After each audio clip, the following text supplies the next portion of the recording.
ലഹരിക്കും അക്രമങ്ങൾക്കുമെതിരെ 24 നടത്തുന്ന SKN40 കേരള യാത്ര ആ പര്യടനം തുടരുകയാണ്. ഏറ്റവും പുതിയ വിവരങ്ങൾ ഇന്നത്തെ പര്യടനം എവിടെയൊക്കെയാണെന്നൊക്കെ നമുക്കൊന്ന് അറിയണം, പ്രേക്ഷകരെ അറിയിക്കേണ്ടതുണ്ട്. അരുൺരാജ് വിവരങ്ങളുമായി ചേരുന്നു. Arun, good morning. അപ്പോൾ നമ്മുടെ യാത്ര തുടരുന്നുണ്ട്. അപ്പോൾ ഇന്ന് നമ്മൾ തുടങ്ങിക്കഴിഞ്ഞു. ശാസ്താംകോട്ടക്കായൽ തൊട്ടടുത്താണ് നമ്മുടെ യാത്ര തുടങ്ങിയിരിക്കുന്നത്. അപ്പോൾ ഇന്നത്തെ മറ്റ് ഇടങ്ങളിലേക്കുള്ള പ്രയാണം എങ്ങനെയാണ്? ഏതൊക്കെ ഇടങ്ങളിലാണ് നമ്മുടെ പരിപാടികൾ?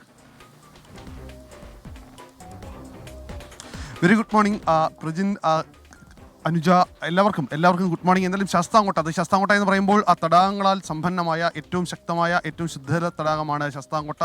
ആകൃതിയിൽ കിടക്കുന്ന ശാസ്താംകോട്ട തടാകം കേരളത്തിൻ്റെ ഭൂപ്രകൃതിയിൽ തന്നെ ഏറ്റവും പ്രകൃതി മനോഹരമായ സ്ഥലങ്ങളിലൊന്നാണ്. അവിടെ നിന്നാണ് നമ്മുടെ മോർണിംഗ് ഷോയുടെ ഇന്ന് തുടക്കം ആരംഭിക്കുന്നത്.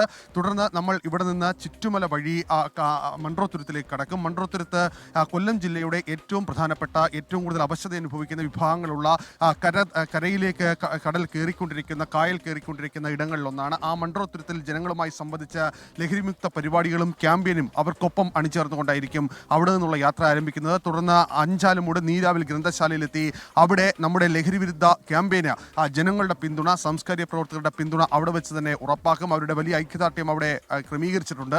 അതിനുശേഷം കൊല്ലം SN കോളേജ്, കൊല്ലത്തിൻ്റെ തിലകുറിയായി മാറിയ കൊല്ലം SN കോളേജിലേക്കാണ് നമ്മുടെ ഈ ജനകീയ യാത്ര എത്തുന്നത്. അവിടെ വിദ്യാർത്ഥികളുമായി ഇന്നത്തെ കാലഘട്ടത്തിൽ ലഹരിക്കെതിരെ പോരാടേണ്ടത് ആവശ്യകതയെക്കുറിച്ച് അവരുമായി SKനും നമ്മളെ ടീമംഗങ്ങളും അടക്കം ഉള്ളവർ സംസാരിക്കും. അതിനുശേഷമായിരിക്കും അവിടെ നിന്ന് പന്മന ആശ്രമത്തിലേക്ക് പോവുക. കൊല്ലത്തെ സംബന്ധിച്ച് ഏറ്റവും വലിയ ചരിത്ര പ്രാധാന്യമുള്ള ഇടങ്ങളിലൊന്നാണ്. ആശ്രമത്തിൽ ഈ ലഹരി വിരുദ്ധ ക്യാമ്പയിന് സർവാത്മത പിന്തുണ പ്രഖ്യാപിച്ചുകൊണ്ട് അവിടെ വലിയ ജനസമൂഹം തന്നെ കാത്തു നിൽക്കുന്നുണ്ട്. അതിനുശേഷം തെക്കൻ കേരളത്തിലെ ഏറ്റവും വലിയ ഫുട്ബോൾ അസോസിയേഷനിലൊന്നായ മനയിൽ ഫുട്ബോൾ അസോസിയേഷൻ അത് യുവാക്കളെ എങ്ങനെ ലഹരിയിൽ നിന്ന് മാറ്റാമെന്ന് കാലങ്ങൾക്ക് മുമ്പേ ചിന്തിച്ച് കളിക്കളങ്ങൾ ഒരുക്കിയ ഒരു അസോസിയേഷനാണ്. അവരുടെ നേതൃത്വത്തിലായിരിക്കും അവിടെ ഇതുമായി ബന്ധപ്പെട്ട ഒരു വലിയ രീതിയിലുള്ള ഊഷ്മളമായ സ്വീകരണം അവർ ഒരുക്കിയിട്ടുണ്ട്.